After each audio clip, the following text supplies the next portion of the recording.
Subscribe करिए हमारे channel target UP TET CTET को और बेल आइकन को दबाइए। हेलो फ्रेंड्स, मैं रेनू स्वागत करती हूँ आप सभी भावी अध्यापक एवं अध्यापिकाओं का आपके अपने channel target UP TET CTET में। दोस्तों, आज की इस वीडियो में हम पढ़ने वाले हैं आप लोग के डीएलएड थर्ड सेमेस्टर के फर्स्ट पेपर शैक्षिक मूल्यांकन क्रियात्मक शोध एवं नवाचार के एक नए टॉपिक को। और दोस्तों, इस टॉपिक का नाम है सतत और व्यापक मूल्यांकन। इसके विषय में आज हम विस्तार से पढ़ेंगे। और सतत और व्यापक मूल्यांकन क्या होता है ये मैंने आपको पिछली वीडियो में बताया था और यहाँ पर भी मैं क्लियर करूंगी। इसके अलावा सतत और व्यापक मूल्यांकन की विशेषताएं क्या है, सतत और व्यापक मूल्यांकन की आवश्यकता आखिर में क्यों है आज के समय में, और सतत और व्यापक मूल्यांकन से बच्चों पर क्या प्रभाव पड़ता है और किस तरीके से इसका कितना महत्व है, इन सभी के विषय में हम आज यहाँ पर जानेंगे। तो सबसे पहले सतत मूल्यांकन। सतत का मतलब होता है लगातार, लगातार बच्चों की परीक्षा लेना, लगातार उनका मूल्यांकन करना ही सतत मूल्यांकन कहलाता है।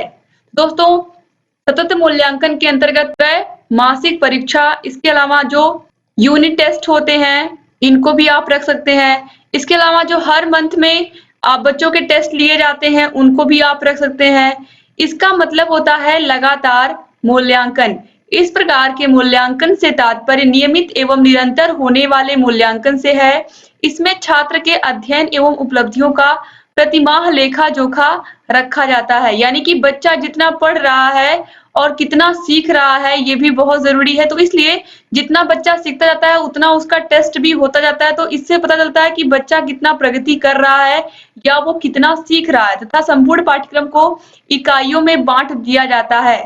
ठीक है, तथा इकाई पूर्ण हो जाती है तो उसका मूल्यांकन किया जाता है, यानी कि पाठ्यक्रम को क्या किया जाता है, सिलेबस को ढेर सारे यूनिट में डिवाइड कर दिया जाता है। जब यूनिट में डिवाइड कर दिया जाता है तो यूनिट एक महीने में अगर एक यूनिट खत्म हुआ तो फिर उसका तुरंत एग्जाम हो जाता है।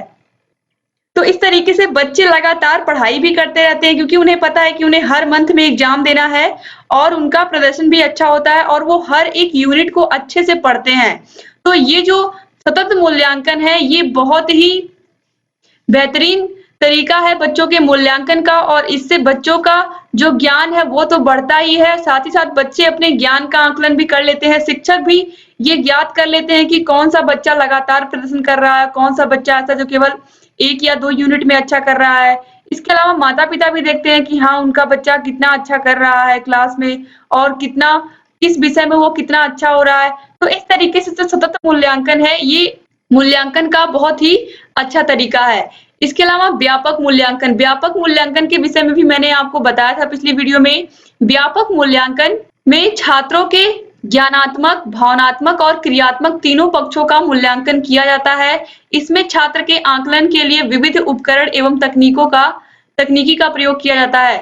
यहाँ पर देखिए लिखा हुआ है बच्चों के ज्ञानात्मक, भावात्मक या भावनात्मक और क्रियात्मक तीनों पक्षों का मूल्यांकन किया जाता है। दोस्तों, मूल्यांकन के तीन पक्ष होते हैं, ज्ञानात्मक, भावात्मक और क्रियात्मक। तो ज्ञानात्मक का मतलब है जो बच्चे को आप ज्ञान दे रहे हैं। ठीक है, जो बच्चे को आप ज्ञान दे रहे हैं बच्चा उसको एक्सेप्ट कर पा रहा है कि नहीं, उसका बोध कर पा रहा है कि नहीं, उससे अगर आप फीडबैक लेते हैं तो वो आपके प्रश्नों का उत्तर दे पाता है या फिर नहीं।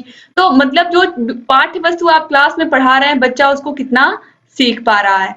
भावनात्मक का मतलब होता है कि बच्चे के अंदर भावनाओं का विकास है कि नहीं, या फिर बच्चे को किस तरीके से कौन सी चीजें, जैसे आपको पता है कि अगर हम बच्चे को किसी प्रकार की स्टोरी सुनाते हैं, बच्चों को मान लीजिए कोई मॉरल स्टोरी सुनाते हैं तो उस तरीके की जो स्टोरी होती है उससे सभी बच्चों को तो एक ही नैतिक शिक्षा मिलती है। अगर एक नैतिक शिक्षा की कहानी है तो सभी बच्चों को उससे एक ही प्रकार की शिक्षा मिलेगी।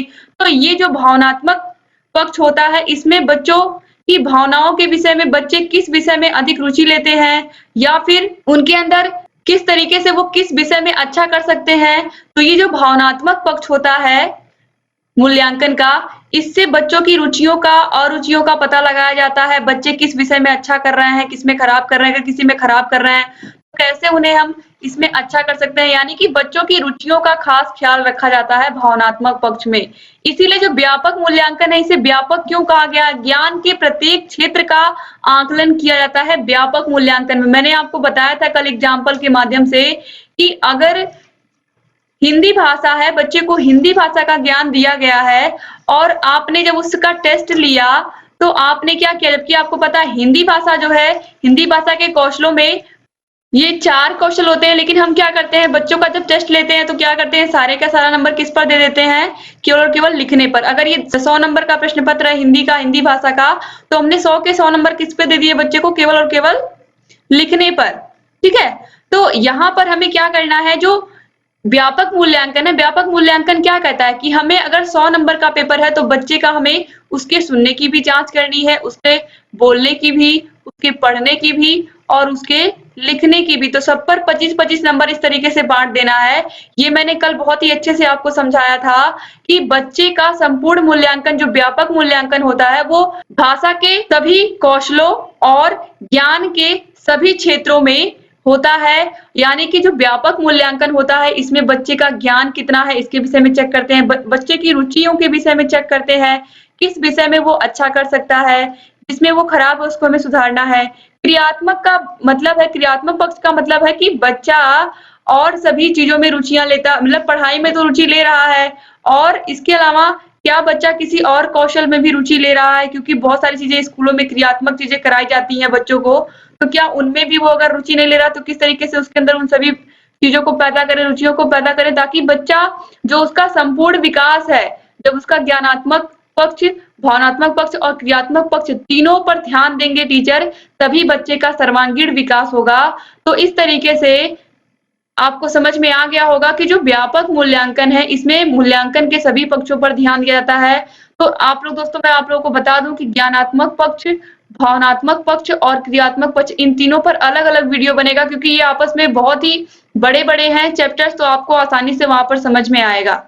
इसके बाद अब हम सतत एवं व्यापक मूल्यांकन की विशेषताएं देखेंगे कि जब हम बच्चे का लगातार मूल्यांकन करते हैं, लगातार उसकी परीक्षा लेते रहते हैं हर महीने में या हर 15 से 20 दिन पर, तो बच्चे के ऊपर उसका क्या प्रभाव पड़ता है। तो सतत एवं व्यापक मूल्यांकन शिक्षण अधिगम प्रक्रिया का अभिन्न अंग है। सतत एवं व्यापक मूल्यांकन शिक्षण अधिगम प्रक्रिया का अभिन्न अंग है। क्या है? अभिन्न अंग है। क्यों अभिन्न अंग है? क्योंकि आपको भी पता है कि बच्चे को आप केवल पढ़ाते जाओ, ठीक है। आपने 1 चैप्टर पढ़ाया, 2 पढ़ाया, 3 पढ़ाया, 5 पढ़ा दिए, टोटल 10 चैप्टर से 10 को पढ़ा दिया अगर सिलेबस में, किसी भी विषय के, मान लीजिए हिंदी विषय था, उसके 10 चैप्टर्स को आपने पढ़ा दिया, और आपने बच्चे का एक बार भी ना तो टेस्ट लिया, ना तो उसकी का कोई एग्जाम लिया, ना यूनिट टेस्ट, कोई भी टेस्ट नहीं लिया, कोई भी एग्जाम नहीं लिया, तो क्या आप जान पाएंगे कि बच्चे ने कितना सीखा और क्या सीखा? तो दोस्तों, सतत और व्यापक मूल्यांकन क्या सिखाता है? यही सिखाता है कि जब आप बच्चे का लगातार एग्जाम लेते रहोगे, लगातार उसके कौशलों को चेक करते रहोगे, उसका ज्ञानात्मक पक्ष, भावनात्मक पक्ष, क्रियात्मक पक्ष, इसके अलावा लगातार वो जो आप पढ़ा रहे हैं, जिन भी चैप्टर्स को, उनको समझ पा रहा है या नहीं, जब आप कंटिन्यू टेस्ट लेंगे या एग्जाम लेंगे, तो क्या इससे क्या पता चलेगा कि बच्चा कितनी प्रगति कर रहा है। तो इसलिए ये क्या है? सतत और व्यापक मूल्यांकन जो अधिगम प्रक्रिया है, शिक्षण अधिगम प्रक्रिया, यानी कि जो सीखने की प्रक्रिया है बच्चों का, उसमें का क्या है? ये अभिन्न अंग है। इसके बाद सतत एवं व्यापक मूल्यांकन बालकों के संपूर्ण व्यक्तित्व के विकास पर ध्यान देता है, अर्थात बालकों का चहुमुखी विकास सतत एवं व्यापक मूल्यांकन से ही संभव है। यहाँ पर ये बात बहुत ही ध्यान देने वाली है कि सतत और व्यापक मूल्यांकन से क्या होता है? सतत और व्यापक मूल्यांकन से बच्चों के व्यक्तित्व का संपूर्ण विकास होता है। क्यों संपूर्ण विकास होता है? क्योंकि हम बच्चों को जो चीजें पढ़ा रहे हैं वो तो बच्चे समझते ही हैं, साथ ही हम बच्चों के ज्ञानात्मक पक्ष पर, भावनात्मक पक्ष पर, क्रियात्मक पक्ष पर, इन सभी बातों पर ध्यान देते हैं, तो इससे बच्चे का सर्वांगीण विकास होता है। इसके बाद दोस्तों है सतत एवं व्यापक मूल्यांकन के द्वारा विद्यार्थियों की प्रतिपुष्टि के साथ शिक्षकों को भी अपनी योजना में सुधार करने के लिए प्रोत्साहन प्राप्त होता है। यहाँ पर कहने का मतलब है दोस्तों कि आप मान लीजिए किसी शिक्षण विधि का प्रयोग कर रहे थे और आप बच्चों को पढ़ा रहे थे, तो आपने देखा क्या कि उस शिक्षण विधि का प्रयोग करने से बहुत कम बच्चे सीख पा रहे हैं। तो फिर आप अगर 1 महीने आपने पढ़ाया और आपने क्या किया, 1 मंथ के बाद जब आपने टेस्ट लिया तो आपने देखा कि बहुत सारे बच्चे जिस विधि से आपने पढ़ाया है उससे सीख नहीं पा रहे हैं, या फिर उनकी सीखने की गति धीमी है, वो समझ नहीं पा रहे हैं, उन सवालों को नहीं समझ पा रहे हैं, उन टॉपिक्स को नहीं समझ पा रहे, तो आप क्या करेंगे? अपनी शिक्षण पद्धति में सुधार करने की कोशिश करेंगे, आप दूसरे टीचिंग मेथड्स का प्रयोग करके बच्चों को पढ़ाएंगे। तो इस तरीके से केवल और केवल सतत और व्यापक मूल्यांकन से बच्चों का ही फायदा नहीं होता, बल्कि टीचर का भी फायदा होता है कि टीचर भी अपने अंदर की जो कमियां हैं उन्हें दूर करें और अपनी योजना में सुधार करें ताकि बच्चे और अच्छा स्कोर कर सके। तो इस तरीके से बच्चों के साथ साथ एक टीचर का भी विकास होता है। किससे? सतत एवं व्यापक मूल्यांकन से। इसके बाद चौथा पॉइंट है, सतत एवं व्यापक मूल्यांकन के अंतर्गत सत्र में चलने वाली शिक्षण अधिगम प्रक्रिया के समय अधिगम कठिनाइयों का निदान तथा उसके प्रभावी उपचार को सम्मिलित किया जाता है। दोस्तों यहाँ पर कहा गया है कि मान लीजिए टीचर ने कोई यूनिट पढ़ा दिया, यूनिट नंबर 4 पढ़ा दिया, ठीक है। यूनिट नंबर 4 पढ़ाने के बाद उन्होंने क्या किया, इसका टेस्ट ले लिया, इस यूनिट का टेस्ट लिया।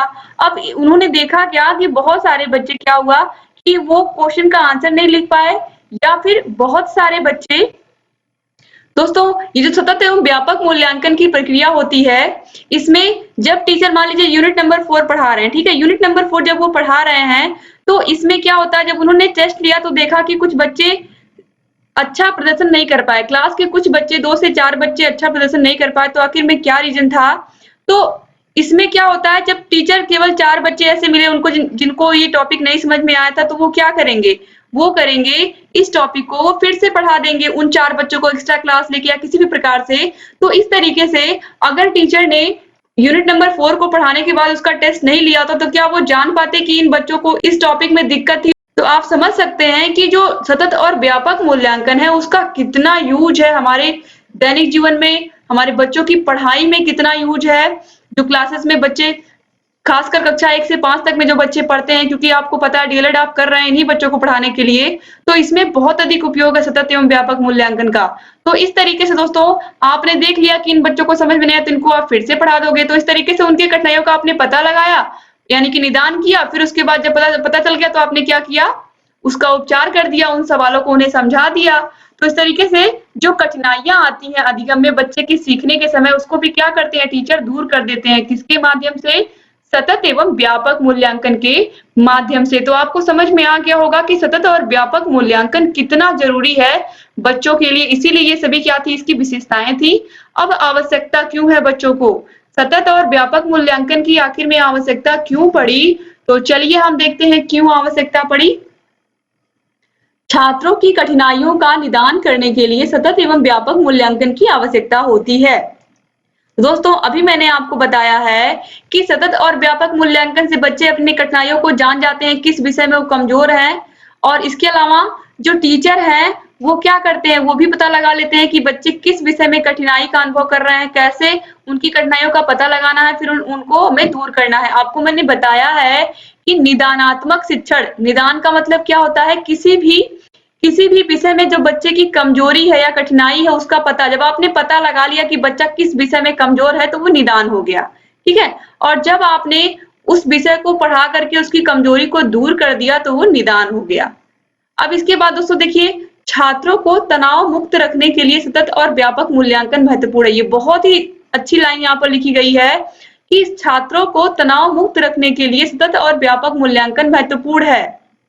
दोस्तों आपको भी पता है कि अगर आप लोगों को केवल 1 यूनिट का टेस्ट देना हो पढ़ करके, और अगर 10 यूनिट का टेस्ट देना हो, तो आपके लिए आसान क्या होगा, 1 यूनिट जल्दी से पढ़ के आप दे दीजिए, या फिर 10 के 10 यूनिट पढ़ करके आप दीजिए। आपको आसान क्या लगेगा? आपको लगेगा कि 1 यूनिट अगर मिला होता तो अच्छा होता, अच्छे से पढ़ करके इसका एग्जाम हम अच्छे से दे देते। जैसे कि एग्जाम्पल के तौर पे बहुत सारे प्रशिक्षु जब एग्जाम होता है तो वो परेशान हो जाते हैं। क्यों परेशान हो जाते हैं? क्योंकि लगातार 3-3 सब्जेक्ट का एग्जाम एक ही दिन होता है। आप लोगों के डीएलएड में आपको पता है कि लगातार 3 सब्जेक्ट का बच्चे देते-देते परेशान हो जाते हैं। तो बच्चे क्या सोचते हैं, मैम काश कि एक ही सब्जेक्ट का एग्जाम एक दिन होता तो कितना सही रहता, क्योंकि 3-3 सब्जेक्ट लगातार सभी को दोहराना बहुत मुश्किल हो जाता है, सभी का सिलेबस इतना छोटा नहीं है। तो इसी प्रकार से अगर एक-एक यूनिट को पढ़ा करके उसी का टेस्ट ले लिया जाता है तो इस तरीके से क्या होता है, बच्चे सबसे पहले तो तनाव से मुक्त होते हैं। क्यों तनाव से मुक्त होते हैं? उनको पता है कि एक-एक यूनिट का टेस्ट होना है, एक-एक हम जितना पढ़ते जाएंगे उतना टेस्ट होता जाएगा, और इस तरीके से उनके ऊपर कोई बर्डन नहीं रहेगा। और एकाएक अगर 10 चैप्टर तैयार करने को कह दिया गया कल इसका टेस्ट होगा तो बच्चे परेशान हो जाते हैं। तो इसलिए बच्चे बिल्कुल तनाव मुक्त रहें, यानी कि टेंशन फ्री रहें, इसके लिए सतत और व्यापक मूल्यांकन की आवश्यकता है। इसके बाद सतत एवं व्यापक मूल्यांकन छात्रों को अपनी कमजोरियों को पहचानने और उन्हें सुधारने में मदद करता है। दोस्तों सतत एवं व्यापक मूल्यांकन छात्रों की कमजोरियों को कैसे पहचानने में मदद करता है, आपको भी पता है जब बच्चा हर एक महीने में देख रहा है कि वो कितना प्रगति कर रहा है, हर महीने में वो टेस्ट देता है या यूनिट टेस्ट देता है, तो वो देखता है कि उसके किस विषय में कितने मार्क्स आए थे पिछली बार और अब कितनी बार आए। तो अब कितने नंबर आए, पिछली बार कितने नंबर आए थे और अब कितने नंबर आए। तो बच्चा उससे कंपेयर करेगा कि मेरी कमजोरी कहाँ पर है, या मुझे किस तरीके से अपनी कमजोरियों को दूर करना है। तो इस तरीके से बच्चे अपनी कमजोरियों का भी पता लगा लेते हैं और उन्हें दूर कर देते हैं। इसके अलावा छात्रों को नियमित और अच्छी तरह से काम करने के लिए प्रेरित करने के लिए सतत एवं व्यापक मूल्यांकन की आवश्यकता होती है। जब बच्चे नियमित रहेंगे, नियमित रहने का मतलब है जब आप समय-समय पर बच्चों का टेस्ट लेंगे, समय-समय पर यूनिट टेस्ट लेंगे, तो बच्चे नियमित नियमित समय से उठेंगे, नियमित समय से पढ़ाई करेंगे। और वैसे क्या होता है आपको भी पता है, जब पता है बच्चे को कि 6 महीने बाद एग्जाम होंगे तो बच्चा भी आराम से सो करके उठेगा, सुबह स्कूल चला जाएगा, फिर पढ़ के आएगा, फिर वो पढ़ाई नहीं करेगा घर पर। लेकिन जब बच्चे को पता है कि हर 15 से 20 दिन पर टेस्ट होने वाला है, तो बच्चा पढ़ता रहेगा, थोड़ा-थोड़ा रोज पढ़ेगा। तो इस तरीके से उसके ऊपर पढ़ाई का बर्डन भी नहीं रहेगा और धीरे-धीरे वो पूरे सिलेबस को कवर भी कर लेगा। तो इस तरीके से नियमित पढ़ाई बच्चे अच्छी तरीके से कर पाते हैं सतत और व्यापक मूल्यांकन से, और इससे कहीं न कहीं उनका बहुत फायदा भी होता है। अब इसके बाद है दोस्तों, सतत एवं व्यापक मूल्यांकन विद्यार्थियों की आवश्यकताओं, हितों, क्षमताओं और योग्यताओं को खोजने का अवसर प्रदान करता है और बच्चों का विकास करता है। ये बिल्कुल सही लाइन यहाँ पर लिखी गई है, क्योंकि बच्चे किस विषय में उनकी रुचि है, वो किस फील्ड में जाना चाहते हैं, उनकी क्षमताओं का, योग्यताओं का पूरा ध्यान रखा जाता है सतत एवं व्यापक मूल्यांकन में। क्यों? क्योंकि व्यापक मूल्यांकन में अभी मैंने आपको बताया है कि जो व्यापक मूल्यांकन है, व्यापक शब्द ऐसे ही नहीं है, व्यापक का मतलब होता है पूरा ब्रॉड, बहुत सारी चीजें इसमें समाहित हैं।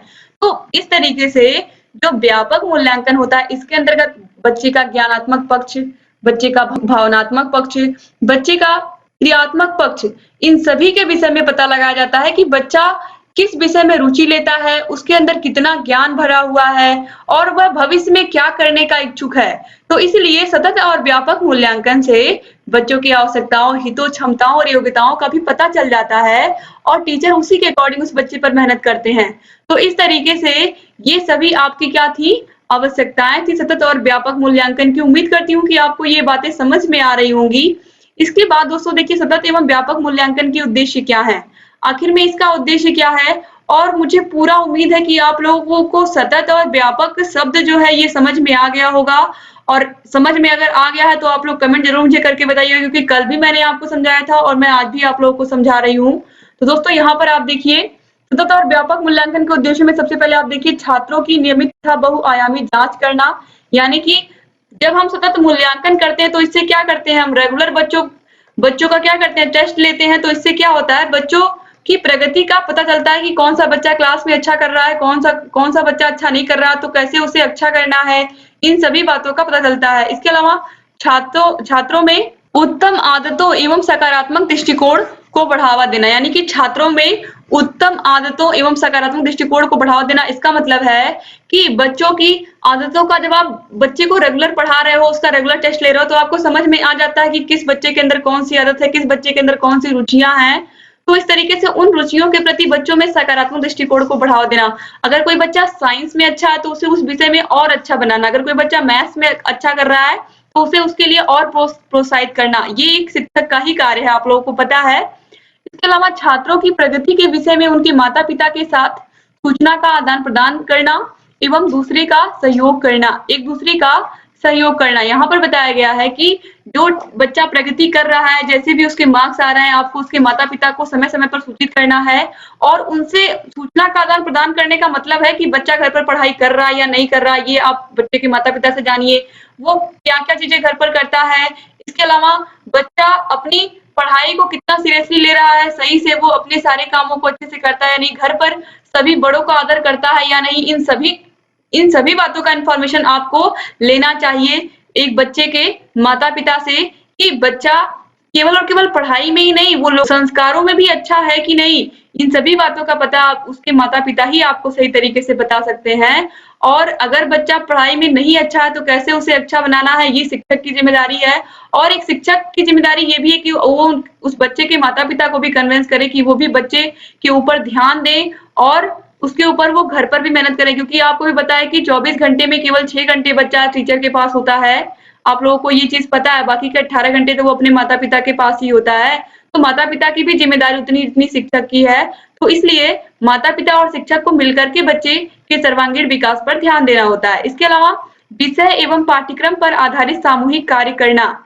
यहाँ पर दोस्तों बताया गया है कि जो सतत और व्यापक मूल्यांकन होता है, इसमें बच्चों को ग्रुप वर्क मिलते हैं। यानी कि जो विषय है उसमें बच्चों को ग्रुप वर्क मिलते हैं और उन विषयों में पाठ्यक्रम में ही दिया रहता है कि किस तरीके से आपको टोलियां बनानी है, अलग-अलग ग्रुप बनाना है और उन ग्रुप में कोई ग्रुप लीडर होगा और सभी लोग उसमें अच्छे से कार्य करेंगे और आपने क्या-क्या उससे सीखा ये आप लोगों को बताना होगा।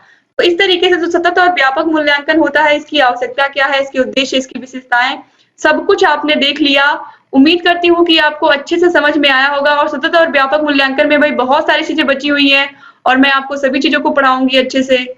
बस आप चैनल से ऐसे ही बने रहिए दोस्तों और सभी वीडियोस को देखते रहिए। इससे पहले की जितनी भी वीडियोस हमने बनाई हैं, यहाँ आपको आई बटन पर क्लिक करके मिल जाएंगी। इसके अलावा डिस्क्रिप्शन बॉक्स और कमेंट बॉक्स में भी आपको सभी विषयों की लिंक मिल जाएगी। हर एक विषय की वीडियोस को आप देख सकते हैं। अपने थर्ड सेमेस्टर की तैयारी आप target UP TET CTET channel से करिए और सभी विषयों को अच्छे से पढ़िए। जहां कहीं भी कोई भी समस्या है आप हमसे पूछ सकते हैं दोस्तों। आपकी सभी समस्याओं का समाधान target UP TET CTET channel करता आ रहा है, लगातार करता रहेगा। बस आप चैनल से ऐसे ही बने रहिए और अगर अभी तक आपने हमारे channel target UP TET CTET को सब्सक्राइब नहीं किया तो प्लीज सब्सक्राइब कर दीजिए और बेल आइकन को भी प्रेस कर दीजिए ताकि हम जो भी नई वीडियोस बनाते हैं उन सभी का नोटिफिकेशन आप लोग के पास समय से पहुंचे और आप हमारे सभी वीडियोस को ऐसे ही देखते रहें। एक बार फिर से आप सभी भाई बहनों का बहुत-बहुत शुक्रिया। आप ऐसे चैनल से बने रहिए और हम सबका एक ही उद्देश्य है कि आप में से जितने भी प्रशिक्षक हैं, इन वीडियोस को देखते हैं, इन वीडियोस से लाभ लेते हैं, आप सभी जल्द से जल्द शिक्षक बने। दोस्तों इसके लिए आप लोगों को यूपी टेट और सुपर टेट की तैयारी हमारे चैनल से स्टार्ट कराई जा रही है। आप लोगों के लिए यूपी टेट और सुपर टेट की क्लासेस हम जल्दी ही लेकर के आ रहे हैं। तो आप चैनल पर ऐसे ही बने रहिए और सभी वीडियोस को देखते रहिए। आप लोग की तैयारी बेस्ट कराएंगे हम और आप में से हर एक बच्चा प्राइमरी का टीचर बने, हर एक बच्चा अपने सपने को साकार करे। इसीलिए हम इतनी मेहनत कर रहे हैं। तो प्लीज दोस्तों आप लोग भी वीडियो को शेयर जरूर कर दिया करें अपने कॉलेज के ग्रुप में, व्हाट्सएप ग्रुप में और वीडियो अगर अच्छा लगा है तो लाइक भी कर दीजिएगा दोस्तों। तो मिलते हैं नेक्स्ट वीडियो में, तब तक अपना ख्याल रखिएगा। आप लोग अपने परिवार का ख्याल रखिएगा और ऐसे चैनल से बने रहिएगा। जय हिंद दोस्तों।